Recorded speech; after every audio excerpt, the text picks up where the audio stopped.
اب آتے ہیں ناظرین اس طرف کے جو اندر انسان دیکھا اس کے مختلف حلیے بیان کیے، جیسا کہ روایات کے عکس میں آپ سکرین پر دیکھ سکتے ہیں۔ اب ناظرین سب سے پہلی بات تو یہ ہے کہ جب لفظ انسان آیا ان روایات میں تو انہوں نے اس سے مراد فرد واحد لے لیا، حالانکہ یہ بہت بڑا دھوکہ ہے۔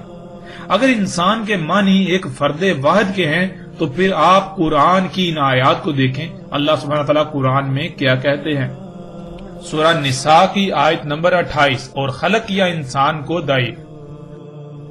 سورہ ابراہیم کی آیت نمبر 34، اس میں کچھ شک نہیں انسان ہے ہی کمی کرنے والا، اور جو نعمتیں اسے دی گئیں انہیں جس مقصد کے لیے دیا گیا ان کے برعکس اپنی خواہشات کے مطابق استعمال کرنے والا۔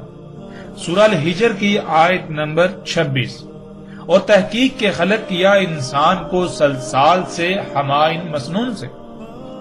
سورہ الاسراء کی آیت نمبر 11، اور تھا انسان اجلت پسند یعنی کہ جلد باز بے صبرہ۔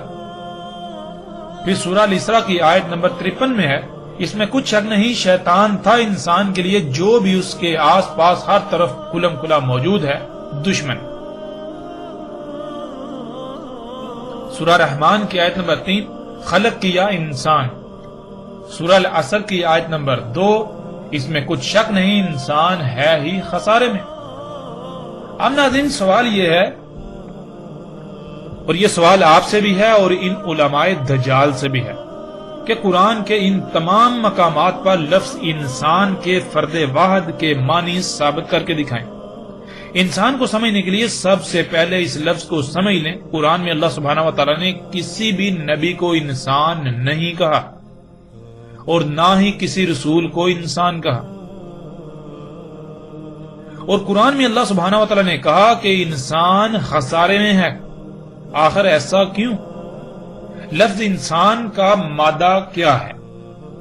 لفظ انسان کا مادہ ہے نون سین، جس کے معنی ایسے بھول جانے کے ہیں گویا کہ شے کا وجود ہی نہ ہو، اور انسان کہتے ہیں جس کو اس کی حقیقت، اس کا ماضی ایسے بلا دیا گیا جیسے گویا کہ اس کا وجود ہی نہیں۔ مثلا اگر آپ سے پوچھا جائے کہ آپ نے پیدا ہونے سے لے کر 2 سال کی عمر تک یا 3 سال کی عمر تک کیا کیا کیا، تو کیا آپ کو کچھ یاد ہے؟ کیا آپ اس سوال کا جواب دے سکتے ہیں؟ یقیناً نہیں۔ آپ اس وقت کو ایسے بھول چکے جیسے کہ زندگی میں ایسا وقت آیا ہی نہیں، لیکن آپ اس کو جھٹلا نہیں سکتے۔ اس کی وجہ یہ ہے کہ آپ کی آنکھوں کے سامنے بچہ پیدا ہوتا ہے اور اسی طرح پل بڑھ کر بڑا ہوتا ہے، جس سے آپ کو یقین ہے کہ آپ پر بھی ایسا وقت آیا، لیکن آپ بھول چکے ہیں۔ ناظرین بالکل اسی طرح آپ کی حقیقت کیا ہے؟ آپ اس بشری جسم کے ساتھ وجود میں آنے سے پہلے کیا تھے؟ آپ کا اول کیا ہے؟ آپ کا آخر کیا ہے؟ آپ کا ظاہر کیا ہے؟ آپ کا باطن کیا ہے؟ یہ سب بلا دیا گیا، اس وجہ سے انسان کہا جاتا ہے۔ اور قرآن میں اللہ سبحانہ و تعالیٰ نے اسی بلائے ہوئے کو یاد کرنے کے لیے ہی بار بار غور و فکر کرنے کا حکم دیا۔ قرآن میں اللہ سبحانہ وتعالیٰ نے بہت سے مقامات پر ذکر کرنے کا حکم دیا، مگر انہی علماء دجال نے ذکر کا مطلب ورد، وظیفے اور رٹے بنا دیا۔ حالانکہ عربی میں ذکر کہتے ہیں کسی بھولی ہوئی بات یا شے کو یاد کرنا، اور بھولی ہوئی بات کو یاد کرنے کے لیے دل و دماغ پر بوجھ ڈالنا پڑتا ہے، غور و فکر کرنا پڑتا ہے۔ جو لوگ غور و فکر کرتے ہیں وہ ذکر کر لیتے ہیں، یا ان کو جو کچھ بلا دیا گیا وہ یاد آ جاتا ہے، یوں وہ اس پر عمل کر کے انسان نہیں رہتے اور فلاح پانے والوں میں شامل ہو جاتے ہیں، اور جو غور و فکر نہیں کرتے ان کو ذکر یعنی کچھ بھی یاد نہیں ہوتا، اور وہ انسان کے انسان یعنی بھولے ہوئے ہی رہ جاتے ہیں اور خسارے والوں میں سے ہو جاتے ہیں۔ ناظرین جب ایک انسان غور و فکر کرتا ہے تو جو اسے بلا دیا گیا تھا اسے یاد آ جاتا ہے، اور وہ ایک وقت آتا ہے جب اپنی حقیقت کو پا لیتا ہے۔ یوں جب اس پر اپنی حقیقت واضح ہو جاتی ہے تو یہ دنیا کی زندگی اس کے لیے جہنم کی آگ سے بھی سخت ہو جاتی ہے، اور اس زندگی کی کوئی وقت و اہمیت اس کے نزدیک نہیں رہتی۔ اسے علم ہو جاتا ہے کہ یہ جو بشری وجود، یہ جو بشری جسم اس کے پاس ہے، یہ اس کی حقیقت نہیں ہے، یہ تو ایک آزمائشی ٹول بطور امانت دیا گیا تاکہ یہ خود ہی جان لے کہ آیا اس نے امانت کا حق ادا کیا یا اس میں خیانت کی، اور اس پر حقیقت واضح ہو جائے۔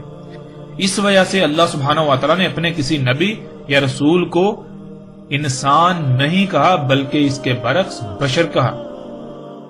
ناظرین، اس کے برعکس جو لوگ غور و فکر نہیں کرتے، جس سے ذکر نہیں ہوتا، یعنی جو انہیں بلا دیا گیا، ان کی حقیقت اس کو نہیں پا لیتے، تو ایسے اسی بشری مادی جسم کو ہی اپنی حقیقت تصور کر کے دنیاوی مال و متاع کے لالچ میں دن بدن آگے بڑھتے چلے جاتے ہیں۔ پہلے تو وہ ایک عام انسان تھے، لیکن ایسا کرنے سے انسان کو جو کچھ تھوڑا بہت اپنی حقیقت کا علم ہوتا ہے وہ بھی بھول جاتا ہے اور دنیا کی زندگی کے لیے ہی کوشش کرتا ہے۔ ایسا انسان عظیم انسان کہلاتا ہے۔ آج پوری دنیا میں اکثریت ایسے انسانوں کی ہے جو کہ اعظم و انسان ہے۔ لفظ اعظم بنا ہے عظامہ سے، اور عظامہ کہتے ہیں ہڈی کو۔ ہڈی جسم میں پائی جاتی ہے، ہڈی میں سختی، مضبوطی اور قوت پائی جاتی ہے۔ اگر جسم سے ہڈی نکال دی جائے تو باقی جسم کی کوئی اہمیت و حیثیت نہیں رہتی۔ بالکل اسی طرح ناظرین، اعظم و انسان، سب سے پہلی بات یہ کہ ایسے بھولے ہوئے کہ اگر ان بھولے ہوں کو نکال دیا جائے تو پیچھے جتنے بھی انسان ہیں ان کی کوئی اہمیت و حیثیت نہیں رہے گی، یعنی کہ پیچھے جو بھولے ہوئے ہوں گے ان بھولے ہوں کی کوئی اہمیت و حیثیت نہیں رہے گی۔ ان کی اہمیت و حیثیت بالکل ایسے ہو جائے گی جیسے جسم سے ہڈی نکال لی جائے تو جسم کی اہمیت و حیثیت رہ جاتی ہے۔ پھر اسی طرح اعظم انسان یعنی ایسے انسان جو قوت میں، سختی میں، شدت میں اتنے بڑھ کر ہیں کہ اگر ان کو نکال دیا جائے تو ان سے پیچھے جو انسان گزرے ہیں ابھی اس امت میں یا اس قوم میں، ان کی اہمیت و حیثیت بالکل ایسے رہ جائے گی جیسے کہ جسم سے ہڈی نکال لینے سے جسم کی اہمیت و حیثیت رہ جاتی ہے۔ ناظرین، ایسے اعظم و انسان یعنی جو سب سے بڑے بھولے ہوئے ہوتے ہیں، جن کو علم ہی نہیں ہوتا کہ ان کی حقیقت کیا ہے، وہ دنیا میں کیوں اور کس مقصد کے لیے بھیجے گئے، تو وہ شیاطین کے اولیاء یعنی شیاطین کے مشن میں ان کے معاونت کار بن جاتے ہیں۔ شیاطین جنات کے والد ابلیس نے کہا تھا کہ جو زمین میں ہے ان کے لیے مزین کر دے گا۔ یہ شیاطین جنات کا مشن ہے کہ جو زمین میں ہے اس کو مزین کر دینا۔ تو ایسے اعظم و انسان پھر وہی اعمال کرتے ہیں جن سے شیاطین کے مشن کی تکمیل ہوتی ہے، یعنی وہ جو زمین میں اللہ نے رکھا اسے نکال کر مزین کرتے ہیں، اسی کے پیچھے بھاگتے ہیں اور اسی کو حاصل کرنا ہی ان کی دنیا میں موجودگی کا مقصد بن جاتا ہے۔ اور اس کے برعکس انبیاء نے کہا اور خود محمد رسول اللہ صلی اللہ علیہ وآلہ وسلم نے کہا کہ میں زمین کے خزانوں کی چابیاں دے کر بھیجا گیا ہوں۔ اور اگر آپ کسی کو اپنے خزانوں کی، خفیہ چھپے ہوئے خزانوں کی چابیاں دیتے ہیں تو کیوں دیں گے؟ ظاہر ہے حفاظت کے لیے۔ انبیاء زمین کے خزانوں کی حفاظت کے لیے بھیجے گئے۔ اور شیاطین کا مشن کیا ہے؟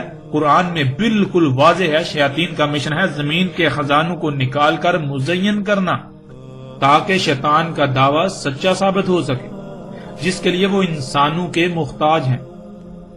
ناظرین، اب آپ اپنے ارد گرد نگاہ دوڑائیں اور اپنے گریبان میں جھانکیں، آپ کس کے ولی یعنی کس کے مشن میں اس کے معاون کار بنے ہوئے ہیں، انبیاء کے یا پھر شیاطین کے؟ حق کو سمجھنے کے لیے کوئی بھی مشکل نہیں رہی۔ روایت میں اعظم انسان کا جو ترجمہ کیا جاتا ہے، یعنی کہ روایت میں اعظم انسان کا جو ترجمہ ان علماء دجال نے بہت بڑا، دیو قامت، بڑا جسیم، اونچا، بہت لمبا، بہت قوت والا، زور آور انسان کے کیے، تو ان سے ہمارا یہ سوال ہے اور آپ بھی سوال کیجئے کہ یہ ترجمہ انہوں نے کیسے کر لیا؟ ناظرین، ان لوگوں میں آپ کو اکثریت ایسی ملے گی جو اپنے اماموں کو بھی اعظم قرار دیتی ہے، جیسے امام اعظم ابو حنیفہ۔ تو ناظرین، لوگوں سے سوال کریں، ان سے پوچھیں جب وہ بھی امام اعظم ہیں یعنی وہ بھی اعظم ہیں، تو یہاں اعظم کا ترجمہ کیا وہی لیا جائے جو اس روایت میں لیتے ہو؟ پھر اسی طرح جیسے امام اعظم احمد رضا خان بریلوی اور اسی طرح ایک مکتبہ فکر جن کے نزدیک باقی سب کافر و مشرک ہیں سوائے اس کے کہ جو ان کے نظریات و عقائد کی آنکھیں بند کر کے اور منہ پر پٹی باندھ کر تصدیق نہ کرے، انہیں تسلیم نہ کرے، اس مکتبہ فکر کے فرقے کے نزدیک صرف زبان کے الفاظ کی حد تک محض سادہ لو عوام کو اپنے فرقے کے جال میں جکڑنے کے لیے امام اعظم محمد رسول اللہ صلی اللہ علیہ وآلہ وسلم کو کہتے ہیں۔ ان سے بھی سوال کریں کہ کیا محمد رسول اللہ صلی اللہ علیہ وآلہ وسلم کے لیے بھی یہاں لفظ اعظم کا ترجمہ وہی لیا جا سکتا ہے جو ترجمہ تم لوگ روایت میں لیتے ہو، روایت میں کرتے ہو اور دوسروں پر اسی کو زبردستی تھوپتے ہو، مسلط کرتے ہو؟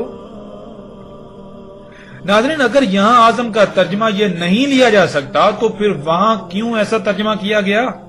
کیا یہ دجل عظیم نہیں؟ اعظم کہتے ہیں ایسی شے کو جس کے بغیر باقی کسی کی کوئی اہمیت و حیثیت ایسے ہو جائے جیسے جسم سے تمام کی تمام ہڈی نکال لینے سے پیچھے جسم کی اہمیت و حیثیت رہ جاتی ہے۔ جب آپ امام اعظم ابو حنیفہ کہتے ہیں تو اس کا مطلب یہ ہے کہ اس دین سے، اس ملت سے اگر ابو حنیفہ کو نکال دیا جائے، انہیں نکال دیا جائے تو پھر باقی جتنے بھی امام ہیں ان کی اہمیت و حیثیت بالکل ایسے رہ جائے گی جیسے جسم سے ہڈی نکال دینے سے جسم کی اہمیت و حیثیت رہ جاتی ہے۔ اس طرح جو امام اعظم احمد رضا خان بریلوی کو کہتے ہیں تو اس کا مطلب یہ ہے کہ اگر احمد رضا خان بریلوی کو اس دین سے نکال دیا جائے جسے یہ اسلام کہتے ہیں تو پیچھے دین کی اہمیت و حیثیت بالکل ایسے رہ جائے گی، پیچھے جو امام جتنے بھی بچیں گے، باقی جتنے بھی امام ہیں ان کی اہمیت و حیثیت ایسی رہ جائے گی جیسے کہ جسم سے تمام کی تمام ہڈی نکال دینے سے جسم کی اہمیت و حیثیت رہ جاتی ہے۔ پھر اسی طرح محمد علیہ السلام کو جب امام اعظم کہا جاتا ہے تو اس کا مطلب یہ ہے کہ اگر اس دین سے محمد علیہ السلام کو نکال دیا جائے تو پیچھے جتنے بھی امام ہیں، جتنے بھی لیڈران ہیں، پیچھے جو دین ہے اس کی اہمیت و حیثیت بالکل ایسے رہ جائے گی جیسے کہ جسم سے تمام کی تمام ہڈی نکال دینے سے جسم کی اہمیت و حیثیت رہ جاتی ہے۔ ناظرین، یہ ہے اعظم، یہ ہے اعظم کے معنی۔ ناظرین، تمیم داری رضی اللہ تعالیٰ عنہ نے جہاز میں سوار جن انسانوں کو دیکھا وہ آج کے انسان تھے۔ اس وقت کے انسانوں کو دیکھا، اس وقت کے انسانوں کو اعظم و انسان کہا اور کہا کہ وہ نرم ملائم مواد والی سیٹوں پر بیٹھے، لوہے والی بیلٹوں میں جکڑے ہوئے، بندھے ہوئے نزول کر رہے تھے زمین اور آسمان کے درمیان۔ زمین اور آسمان کے درمیان نزول کی وضاحت کھل کر ہو چکی۔ اب آتے ہیں اس پر کہ لوہے والے پٹوں میں جکڑے ہوئے تھے۔ یہ کون سے لوہے والے پٹے تھے جن میں اعظم و انسان جکڑے ہوئے یعنی بندھے ہوئے زمین اور آسمان کے درمیان نزول کر رہے تھے؟ ناظرین، اگر آپ نے جہاز کا سفر کیا ہو تو نزول کے وقت یعنی جب ٹیک آف اور لینڈنگ کی جاتی ہے، ٹیک آف اور لینڈنگ ہوتی ہے تو اس وقت جہاز میں موجود تمام کے تمام انسان لوہے والے پٹوں میں جکڑے ہوئے ہوتے ہیں جسے آپ سیٹ بیلٹ کہتے ہیں، اور وہ اسی سیٹ پر بیٹھے ہوئے ہوتے ہیں جو نرم ملائم مواد سے بنی ہوئی